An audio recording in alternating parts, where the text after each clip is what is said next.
I want to introduce you to a different type of rat race first, and it's the rat race of the mind.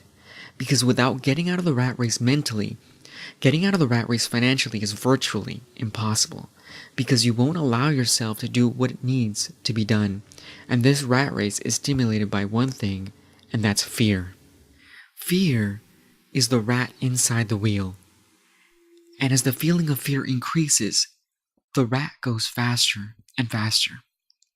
Let's say you want to do a deal, and your fear says things like, what if I mess up?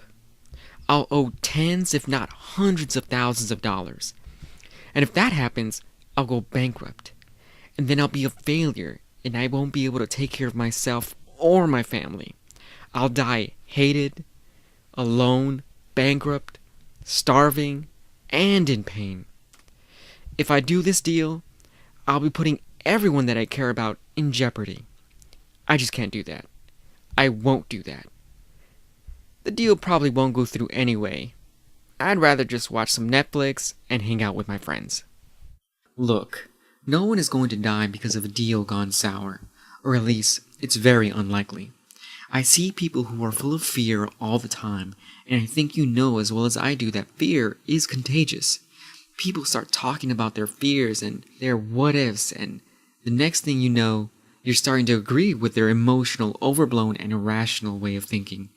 But the first step to overcome this is to really just recognize fear's presence. And it's definitely not enough to just say the word relax or wanting to relax, because it won't do anyone any good if the fear has already gotten to you. It's important to understand that the presence of fear is a reasonable response, because when you feel fear, you feel like you have a preemptive sense of how to react to any given situation. And anticipation is the second greatest tool for any person trying to become successful, second only to perspective. So once you accept and acknowledge the fear, you must figure out a way to guide yourself out of it by telling yourself what you think might happen. Probably won't actually happen, and that alone should release you from your paralysis. Then you ask yourself, what is really going on?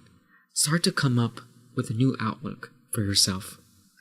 Start to think of new possibilities. Gradually introduce the idea that everything will turn out all right. And then you hit fear on the head with this question. What is the likely outcome if you decide not to do anything, or if you decide to do something? There are only 3 things you can do. The best thing you can do is the right thing. The second best thing you can do is the wrong thing. The worst thing you can do is absolutely nothing. So doing nothing and staying paralyzed is not a place you want to be. After you've framed and positioned yourself correctly to finally take down fear, you have to ask yourself, who do you know that's lived through this? Or who can you find that has gone through the same thing as you and come out ahead? This will give you great perspective on possibility and increase your belief levels by 10 times. Now, let's just say that everything did go wrong. What's really the worst thing that can happen? You want to see things as they are, not worse than they are.